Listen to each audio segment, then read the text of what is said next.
আমাদের প্রতিপক্ষরা বলে, এই যে আজকেও প্রশ্ন তুলছে আমাদের বর্তমান সময়ের লোকেরা, ছাত্র শিবির এত টাকা কই পায়? আরে গর্দভরা, কেন বুঝো না? যারা 5 টাকা দেয় সংগঠন এটা এমন ভাবে ব্যবহার করে আল্লাহ তাআলা আমাদের 500 টাকার বরকত দিয়ে দেয়। আর তোদের কাছে 5 টাকা গেলে তোরা এমন ভাবে ব্যবহার করো 5 পয়সার বরকত ওখান থেকে আল্লাহ তুলে নিয়ে যায়। জামাত এত টাকা কোথায় পায়, শিবির এত টাকা কোথায় পায়? আরে বেটা, শিবির জামাত এত টাকা কোথায় পায়? তার চেয়ে বড় কথা হলো আল্লাহ যখন বরকত দেয় তখন তাকে কেউ ঠেকায় রাখতে, আমাদেরকেও তোমরা কেউ ঠেকায় রাখতে পারবে না ইনশাআল্লাহ। সেজন্য দুদক আমাদের ধরতে পারে না, দুদক তোমাদেরই ধরছে। পাসার আমরা করি না, পাসার তোমরাই করছো। উপস্থিত আমার প্রিয় অতিথিবৃন্দ, আসসালামু আলাইকুম ওয়া রাহমাতুল্লাহি ওয়া বারাকাতুহু। আলহামদুলিল্লাহ, মহান আল্লাহর একান্ত মেহেরবানি এবং তার করুণা, তার দয়া, তার অনুগ্রহ যে আমরা এই বছরে তার একান্ত অনুগ্রহে হায়াতে তৈবার অধিকারী হয়ে গুরুত্বপূর্ণ মুহূর্তে আমরা একত্রিত হয়ে আল্লাহর একটি নির্দেশ পালনের জন্য এখানে একত্রিত হওয়ার সুযোগ পেয়েছি। সে আল্লাহ সুবহানাহু ওয়া তাআলার দরবারে আমরা সবাই শ্রদ্ধাবনত চিত্তে হৃদয়ের সবটুকু আবেগ এবং ভালোবাসা দিয়ে সবাই শুকরিয়া আদায় করি। সকলে বলে আলহামদুলিল্লাহ। সম্মানিত সুধী মণ্ডলী, আমার একান্ত শ্রদ্ধাভাজন বিশিষ্ট ব্যক্তিবর্গ, আল্লাহ তাআলা আমাদেরকে পৃথিবীতে প্রেরণ করেছেন মূলত বিশিষ্ট হিসাবে। তিনি আমাদেরকে সম্মান দিয়ে পাঠিয়েছেন, মর্যাদা দিয়ে পাঠিয়েছেন, সবাইকে বিশিষ্ট হিসাবে তিনি পরিচিত করেছেন। ওয়ালাকাদ কাররামনা বানি আদম। আল্লাহ তাআলা আমাদেরকে এতটা সম্মানিত করেছেন যে কারীম শব্দটি তিনি তার নিজের সাথে ব্যবহার করেন। আমরা বলি না রব্বে কারীম, আমরা এই কাররামনা শব্দ আমাদের জন্য আল্লাহ ব্যবহার করেছেন, যেটা নবী করিম সাল্লাল্লাহু আলাইহি সাল্লামের সাথে ব্যবহার করেন। যে কাররামনা শব্দ আমাদের সাথে আল্লাহ ব্যবহার করেছেন সেটি কিন্তু কোরআনের সাথে ব্যবহার করেন, কোরআনুল কারীম। সেই কারীম শব্দ দিয়ে আল্লাহ তাআলা আমাদেরকে সম্মানিত করে পৃথিবীতে পাঠিয়েছেন বিশিষ্ট হিসাবে। ওয়ালাকাদ কাররামনা বানি আদম, আমি বনি আদমকে সম্মানিত করে পাঠিয়েছি। সুতরাং সেই সম্মানিত মানুষদেরকে আল্লাহ তাআলা সাথে আরো দুটি সম্মান যুক্ত করেছেন, সেটি কোরআনে উল্লেখ করা আছে। আপনারা এই সূরাটি প্রায় সকলের মুখস্থ আছে, বিশেষ করে এই অংশটুকু মুখস্থ আছে। ফাআম্মাল ইনসানু ইযা মাবতালাহু রাব্বুহু ফাআকরামাহু ওয়া না'আমাহু ফায়াকুলু রাব্বি আকরামান ওয়া আম্মা ইযা মাবতালাহু ফাকাদারা আলাইহি রিজকাহু ফায়াকুলু রাব্বি আহানা। আল্লাহ তাআলা বলেন যে আমি মানুষকে সম্মানিত করেছি, এর বাইরে আমি তাকে আলাদা করে আরো দুটো মর্যাদা দিয়েছি। ফাআকরামাহু ওয়া না'আমাহু, আমি তাকে সম্মানের নিয়ামত দিয়েছি এবং তাকে রিজিকেরও নিয়ামত দিয়েছি। দেখেন, আমাদের সমাজে মানুষ সাধারণত দুই ভাগে বিভক্ত আছে। এক, রিজিক আছে, সম্মান নেই, অনেক টাকাওয়ালা কিন্তু মানুষ তাকে চেনে না। এই জন্য দেখা যায় আমাদের দেশে অনেক টাকা পয়সা হয়ে যাওয়ার পরে শেষে একটা মিডিয়ার মালিক হয় বা একটা প্রতিষ্ঠানের মালিক হয়, এরপরে বলে যে আমি এটার মালিক, পরিচয় করেন। অথবা তিনি রাজনীতি করেন, অথবা তিনি ইলেকশন করতে চান, তো জিজ্ঞেস করা হয় যে ইলেকশন করেন কেন? কয় ভাই টাকা পয়সা তো আল্লাহ অনেক দিয়েছে, এখন দেখি মানুষের একটু খেদমত করা যায় কিনা, সেবা করা যায় কিনা। তো এটা একটা উদ্দেশ্য তিনি নির্ধারণ করেন। আল্লাহ তাআলা আমাদের মানুষদের মধ্যে আরেকটা সিল দিয়েছেন, যাকে আল্লাহ তাআলা রিজিকও দিয়েছেন, আল্লাহ তাআলা তাকে সম্মান ও মর্যাদা দিয়েছেন। আমার সামনে যারা আমি যতটুকু আপনাদেরকে চিনি, জানি, বুঝি, আল্লাহ তাআলা আপনাদের এই দুটো নিয়ামত দিয়েছেন। এটা এজন্য দেন নাই যে আপনি চেয়েছেন তাই পেয়েছেন, এটা এজন্য দেন নাই যে আপনি আপনার যোগ্যতা বলে অর্জন করেছেন। দেখেন, ওমর রাদিয়াল্লাহু তাআলা, ওসমান রাদিয়াল্লাহু তাআলা, আবু বকর রাদিয়াল্লাহু তাআলা, আলী রাদিয়াল্লাহু তাআলা, ওনাদের মধ্যে ওসমান রাদিয়াল্লাহু তাআলা নাকি আল্লাহ তাআলা তার একটা উপাধি দিয়েছেন। আল্লাহ তাআলার উপাধি হচ্ছে গানিয়ুন হামিদ। আল্লাহ সেই উপাধিটিকে হযরত ওসমান রাদিয়াল্লাহু তাআলা দিয়েছেন, ওসমান গনি রাদিয়াল্লাহু তাআলা। আবার এই স্বীকৃতিটির জন্য, শুধু স্বীকৃতির পার্থক্যের কারণে ওসমান রাদিয়াল্লাহু তাআলা বলতেন যে এটা আমার কৃতিত্ব না, এটা সম্পূর্ণ কার দয়া, এটা আল্লাহ দান করেছেন, এটা আল্লাহ চেয়েছেন, সেই জন্য এভাবে হয়েছে। আর একই সাথে কারণ ওই অর্থেরই মালিক ছিলেন, শুধু সে বলতো এটা আমার যোগ্যতার ফসল, আমি আমার পরিশ্রম দিয়ে, আমার মেধা দিয়ে, আমার যোগ্যতা দিয়ে, আমার দক্ষতা দিয়ে আমি এটা অর্জন করেছি। শুধু এইটুকুর কারণে স্বীকৃতির উপর ভিত্তি করে একজন ওসমান গনি হয়েছেন, যিনি কিয়ামত পর্যন্ত তার সম্পদ বাড়তেই থাকবে। আর একজন শুধু স্বীকৃতির অভাবে তাকে আল্লাহ শুধু কৃপণই বানান নাই, পৃথিবীর সেরা কৃপণ করে ঘোষণা দিয়ে তাকে পৃথিবীতে এত অপমান লাঞ্ছনা দিয়েছেন যে কিয়ামত পর্যন্ত সে শুধু মাটির নিচেই যেতে থাকে। পার্থক্য কি? ফাআম্মাল ইনসানু ইযা মাবতালা, মানুষ যেন মনে করে যে আমার এই সম্মান মর্যাদাটা আসলে আমার অর্জিত না, এটা আল্লাহ কর্তৃক প্রদত্ত, এই জন্য যে তিনি আমাকে পরীক্ষা করতে চান। আল্লাহ পরীক্ষার দুটো অধ্যায় আছে, একটা হচ্ছে কাউকে দিয়ে পরীক্ষা করবেন, আর একটা হচ্ছে কাউকে। দেখেন এখন কত মানুষ, আমরা এখানে বসে আছি, কত ইফতারি থাকবে যে আমরা হয়তো পুরোটা খেতে পারবো না, আবার কত মানুষ অপেক্ষা করছে হয়তো একটু পানি ছাড়া আর কোন উপাদান তার সামনে আসবে কিনা এটার জন্য সে অপেক্ষমান আছে, আদৌ হয়তো পাবেও না, হয়তো পানিটুকুই একমাত্র শেষ সম্বল হিসাবে ওইটুকু দিয়ে সে ইফতার করবে।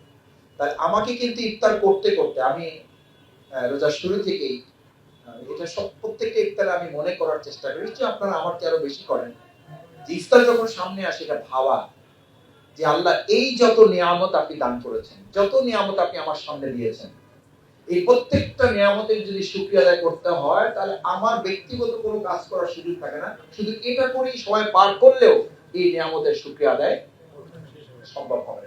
তুমি যে সুপার পজিশনে আছো, তুমি যে বাড়িওয়ালা, তুমি যে গাড়িওয়ালা, তোমার যে ডেজিগনেশন, স্ট্যাটাস, সম্মান, মর্যাদা আছে, আমি চাইলেই তোমাকে সুপার পজিশন থেকে মুহূর্তের মধ্যে কোথায় নিতে পারি? সুইপারে নিতে পারি। আপনার কল্পনারও কম সময় আল্লাহ তাআলা এটা করতে পারেন বলেই তিনি ঘোষণা করেছেন, আল্লাহুম্মা মালিকাল মুলকি তুতিল মুলকা মান তাশা ওয়া তানজিউল মুলকা মিম্মান তাশা ওয়া তুইজ্জু মান তাশা ওয়া তুযিল্লু মান তাশা। আমি চাইলেই সম্মানিত হবে, আমি চাইলেই সে সম্মান এবং মর্যাদার জায়গা থেকে ছিটকে পড়ে অপমান এবং লাঞ্ছনায় যেতে মুহূর্তের কোনো সময়ের প্রয়োজন। সম্মানিত ভাইয়েরা, তাহলে এটা কেন করেছেন আল্লাহ? এই কেনর জবাবটা তিনি দিয়েই শুরু করেছেন। ফাআম্মাল ইনসান, আমি মানুষকে মাবতালা, আমি তাকে পরীক্ষা করতে চাই, দেখতে চাই যে এই সম্পদের অধিকারী হয়ে সে আমাকে ভুলে যায়, আমাকে ভালোবাসে নাকি সম্পদকে ভালোবাসে, আমাকে ভালোবাসে নাকি তার বাড়িটাকে ভালোবাসে, আমাকে ভালোবাসে নাকি তার গাড়িটাকে ভালোবাসে, আমাকে ভালোবাসে নাকি তার সম্মান, মর্যাদা, স্ট্যাটাস, ডেজিগনেশনটাকে ভালোবাসে। যদি এইটা ভালোবাসে তাহলে আল্লাহ তাআলা সূরা হাক্কায় ঘোষণা দিচ্ছেন, হালাকা আন্নি সুলতানিয়া, কাল কিয়ামতের দিন তাকে বলা হবে তোমার সম্মান, মর্যাদা, ডেজিগনেশন, স্ট্যাটাস, ফাআকরামা এবং নাআমা, তোমাকে যে নিয়ামত এবং সম্মান দিয়েছিলাম এটা আমার কোনো কাজে যেহেতু লাগে নাই, আজকে তোমারও কোনো কাজে লাগবে না। হালাকা আন্নি সুলতানিয়া, তোমার সমস্ত ডেজিগনেশন, তোমার সমস্ত স্ট্যাটাস আজ শেষ করে দিলাম, ধ্বংস করে দিলাম, কোনো কাজে লাগবে না। শুধু এটা বলে শেষ করা হবে, অতঃপর তাকে বলা হবে, ফেরেশতাদেরকে নির্দেশ দেওয়া হবে, তাকে ধরো, গ্রেফতার করো এবং তাকে 70 হাত দীর্ঘ একটা শিকল দিয়ে তাকে বাঁধো। খুজুহু ফাগুল্লুহু, ধরো এবং তাকে শিকল দিয়ে বাঁধো। ফাসলুকু, শিকলে আটকাও তাকে। খুজুহু ফাগুল্লুহু, তাকে ধরো এবং বাঁধো। এই যে আমাদের পুলিশরা গ্রেফতার করে, এটা পুলিশের আবির্ভাব না, এটা কার দেওয়া? আল্লাহর দেওয়া। পুলিশের মাইরার কি দেখছেন? পুলিশের বাধা কি দেখছেন? পুলিশের ডান্ডার বেরিয়ার কি দেখছেন? বেরির কথা তো কোরআনে উল্লেখ আছে, 70 হাত। আমাদের তো পড়ায় এই 1-2 হাত পড়ায় তাতেই আমাদের জান বেরিয়ে যায়। আর আল্লাহ বলছেন 70 হাত দিয়ে পড়াও। হালাকা আন্নি সুলতানিয়া, সুলতান শব্দটাও আল্লাহর রাজত্বের সাথে সম্পৃক্ত, সেটা ব্যবহার করেছেন। যে ওই মর্যাদাবান ব্যক্তি, ওই সম্মানিত, ওই বিশিষ্ট ব্যক্তি বর্গ, যে ব্যবসায় বড় ছিল, যে চাকরিতে বড় ছিল, যে বাড়িওয়ালায় বড় ছিল, গাড়িওয়ালায় বড় ছিল, সম্মানে বড় ছিল, মর্যাদায় বড় ছিল, ডেজিগনেশন, স্ট্যাটাসে, মর্যাদায় অনেক বড় ছিল, কিন্তু তার ওই বড়ত্ব আমার দিনকে বড় করার জন্য কোনো কাজে লাগে নাই, আমার সম্মান মর্যাদাকে প্রতিষ্ঠিত করার কোনো কাজে লাগে নাই। সুতরাং খুজুহু ফাগুল্লুহু, তাকে ধরো এবং তাকে বাঁধো। শুধু ধ্বংস শেষই করা হবে না, শুধু ধ্বংসই করা হবে না, শুধু অপমান লাঞ্ছনাই করা হবে না, গ্রেফতার করা হবে এবং শিকল দিয়ে তাকে বাঁধতে বলা হবে। আমরা আল্লাহ তাআলার কাছে আজকে ইফতারের এই দোয়া কবুলের একদম বরকতময় মুহূর্তে আল্লাহর কাছে প্রত্যাশা করে, আল্লাহ মেহেরবানি করে এবং ধরা এবং বাধার, অপমান লাঞ্ছনার এই জায়গা থেকে আপনি আমাদেরকে হেফাজত করেন। আমিন। ভাইরা, যার যত নিয়ামত তার জবাবদিহি তত কম না বেশি? সুম্মা লাতুসআলুন্না ইয়াওমাইযিন আনিন নাঈম, প্রত্যেকটা নিয়ামতের জবাব দিতে হবে।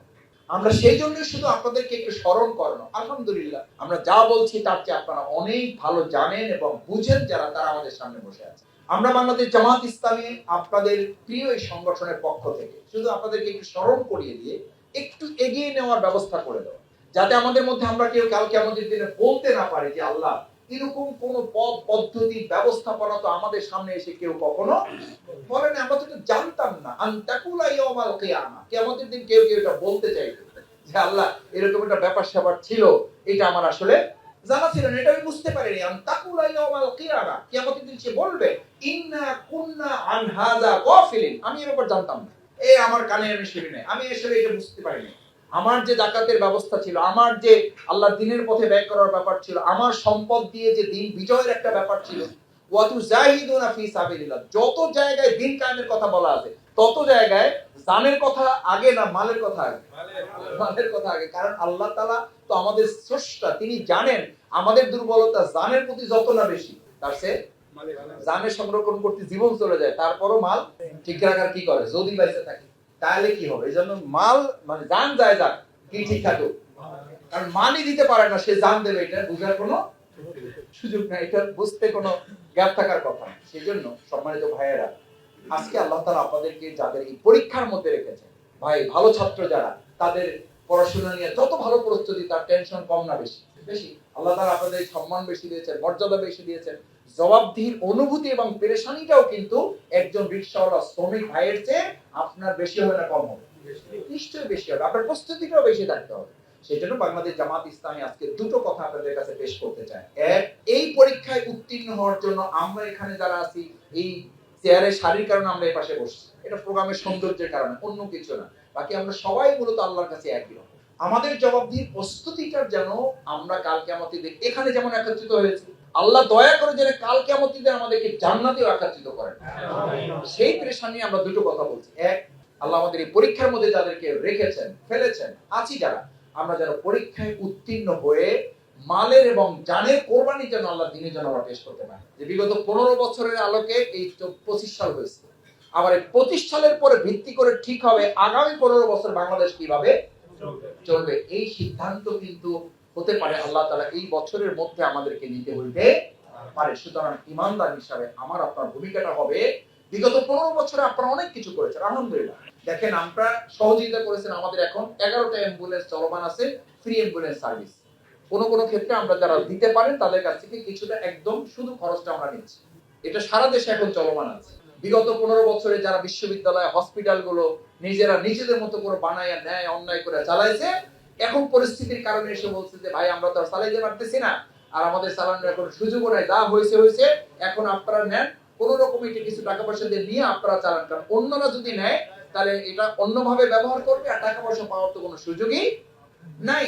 এখন আমরা যদি এটা না নেই তাহলে অন্যরা কিন্তু নেওয়ার সুযোগ তাদের হাতে আছে না নাই? এখন আপনাকে সিদ্ধান্ত নিতে হবে যে আমরা এই বিশ্ববিদ্যালয়গুলো নেব কিনা, আমরা এই হাসপাতালটা নেব কিনা। আমরা যদি গত বছর বলি যে 15 বছর আমরা শুধু সংগঠন চালাইছি, তাহলে এখন আমাদের সামনে যে পরিস্থিতি তৈরি হয়েছে, আমাদের সংগঠনের সাথে এখন দেশ পরিচালনায় ভূমিকা রাখতে হবে না? হবে না? জনগণ কি এই আশা আমাদের কাছে করে না? করে না? আলহামদুলিল্লাহ, এই আশা জনগণের মধ্যে আল্লাহ তৈরি করে দিয়েছেন না দেন না? এক সময় তো আমরাও কল্পনা করি নাই যে এদেশে ইসলামপন্থীরা, বাংলাদেশ জামাত ইসলামী, ইসলামী দলগুলো মিলে এই দেশ পরিচালনা করবে, এরকম আশঙ্কা মানুষ করবে। এই চিন্তা 2, 3, 5 বছর আগেও আমরা করতে কি পাইছি, একটু একটু একটু আমাদের মধ্যে সীমাবদ্ধতা কাজ করছে। আর এখন তো জনগণ আমাদেরকে বাধ্য করতেছে যে হয় চালান, না হলে যা হয় পরিস্থিতি কিন্তু আপনাদের মেনে নিতে হবে, আর সুযোগ নেই। এবার যদি হাতছাড়া করেন তাহলে কিন্তু আর ভবিষ্যতে আবার কত বছর পর এই সুযোগ পাবেন তার কোনো ঠিক নাই। সম্মানিত ভাইয়েরা, 2025 সালটা এই দেশের মানুষের জন্য তো বটেই, ইসলামপন্থী মুসলিমদের জন্য এটা একটা টার্নিং পয়েন্ট। এই টার্নিং পয়েন্টে আমাদের প্রতিপক্ষ আমাদের বিরুদ্ধে শক্তভাবে আছে না নাই? এটা মোকাবেলায় আমাদের শক্ত থাকতে হবে না? হবে না? হবে। যদি সেটা হয় তাহলে সিদ্ধান্ত নিয়ে এবার আমরা আমাদের সবটুকু ইসলামপন্থী ওয়ালাদের হাতে তুলে দিয়ে প্রতিপক্ষ মোকাবেলায় আমরা একটা সিরিয়াস ট্র্যাক দিতে চাই ইনশাআল্লাহ। এটা যদি আমরা করতে পারি, আমার মন বলে, আমাদের প্রতিপক্ষরা বলে, এই যে আজকেও প্রশ্ন তুলছে আমাদের বর্তমান সময়ের লোকেরা, ছাত্র শিবির এত টাকা কই পায়? আরে গর্দভরা, কেন বুঝো না? যারা 5 টাকা দেয় সংগঠনে, এটা এমন ভাবে ব্যবহার করে আল্লাহ তাআলা আমাদের 500 টাকার বরকত দিয়ে দেয়। আর তোদের কাছে 5 টাকা গেলে তোরা এমন ভাবে ব্যবহার করো 5 পয়সার বরকত ওখান থেকে আল্লাহ তুলে নিয়ে যায়। জামাত এত টাকা কোথায় পায়, শিবির এত টাকা কোথায় পায়? আরে বেটা, শিবির জামাত এত টাকা কোথায় পায়? তার চেয়ে বড় কথা হলো আল্লাহ যখন বরকত দেয় তখন তাকে কেউ ঠেকায় রাখতে, আমাদেরকেও তোমরা কেউ ঠেকায় রাখতে পারবে না ইনশাআল্লাহ। সেই জন্য দুদক আমাদের ধরতে পারে নাই, দুদক তোমাদেরই ধরছে। পাচার আমরা করি নাই, পাচার তোমরাই করছো। সুতরাং এই প্রশ্ন তুলে আমাদেরকে এই কল্যাণমূলক কাজ থেকে আলহামদুলিল্লাহ তারা বিরত রাখতে পারবে না। শেষ কথা হচ্ছে যেটি বলছিলাম, যে এবার জাকাতের একটা গুরুত্বপূর্ণ অংশ, 8টা খাত আপনাদের সবার জানা আছে, মাসালাও সবাই জানে। আমি শুধু অনুরোধ করব, দেখেন 8টা খাতের মধ্যে একটা খাত হচ্ছে ফি সাবিলিল্লাহ, আল্লাহর রাস্তা। আপনি যদি আল্লাহর জমিন, আল্লাহর দ্বীনকে আমরা বিজয় করতে পারি, একটা কল্যাণ রাষ্ট্র প্রতিষ্ঠা করতে পারি, একটা ইসলামী রাষ্ট্র প্রতিষ্ঠিত হয়, তাহলে 8টা খাতের মধ্যে বাকি 7টা খাতকে আমরা দেখবো না সরকার দেখবে? আমরা দেখবো না রাষ্ট্র দেখবে? ভাইরা, সহজ কোনটা? আমি আপনি দিতে 53 বছর দেশ স্বাধীনের পর থেকে শুধু দিতেই আছি। আচ্ছা আপনি বলেন, যাকাত দাতা বাড়তেছে না কমতেছে? বাড়তেছে। কিন্তু একই সাথে যাকাত গ্রহীতা কমতেছে না বাড়তেছে? এটাও বাড়তেছে। অথচ ইসলামী রাষ্ট্রের নিয়ম কি হওয়া উচিত ছিল? যাকাত দাতা বাড়বে, গ্রহীতা। কিন্তু হচ্ছে কি আমাদের দেশে? যাকাত দাতাও যা বাড়তেছে, গ্রহীতাও। একটা ছোট্ট উদাহরণ দেই। আলহামদুলিল্লাহ, বাংলাদেশ জামাত ইসলামী বিগত 15 বছরে আপনারা আপনাদের যাকাতের যে অংশটুকুনি আমাদের পিছনে, আমাদের পাশে, আমাদের সাথে, আমাদের সামনে দাঁড়িয়েছিলেন, ওইটুকু দিয়ে আমরা শুধু একটা খাতে আত্মকর্মসংস্থানে আমরা 46 জন ভাইকে সহযোগিতা করেছি। তার মধ্যে 29 জন ভাই ইতিমধ্যে আমাদের সংগঠনে যাকাত দেওয়া শুরু করেছে। ভাই, সম্ভব না? সম্ভব না? এর যদি রাষ্ট্র দায়িত্ব নিত, তাহলে আমাদের সেই ইসলামী রাষ্ট্রের মধ্যে হইতো যে যাকাত দাতা রাস্তায় ঘুরতেছে, নেওয়ার মতো এই দৃশ্য বাংলাদেশেও করা যাবে না? যাবে না? ইনশাআল্লাহ যাবে। সেই জন্য আমি বলি, ওই সাক্ষাতে আপনি দিবেন না তা বলছি, একটা বছর আমরা করে দেখি না যে আমরা ফি সাবিলিল্লাহ, আল্লাহর জমিন, আল্লাহর দ্বীন বিজয়ের জন্য খাতটাকে এবার প্রায়োরিটি দেই, বাকি 7টা খাতের দায়িত্ব আমরা রাষ্ট্রের হাতে তুলে দেওয়ার মতো একটা রাষ্ট্র করার জন্য আমরা এবার পরিকল্পনা করি। দেখি ইনশাআল্লাহ। ইনশাআল্লাহ পারবো? ইনশাআল্লাহ সবাই ভাইরা রাজি আছি? আল্লাহ তাআলা আপনাদের কবুল করুন। কষ্ট দিলাম একটু, রমজান মাস। আল্লাহ তাআলার কাছে এটা যদি কবুল হয়, যে কোনো একটাকে উসিলা করে আল্লাহ যেন দুনিয়ায় সম্মানিত করেন, পরকালে যেন আমাদেরকে নাজাতের উসিলা হিসাবে আপনাদের কাছে আমাদের ভাইয়েরা, আমাদের সম্মানিত দায়িত্বশীল কর্মীরা যারা আছেন তারা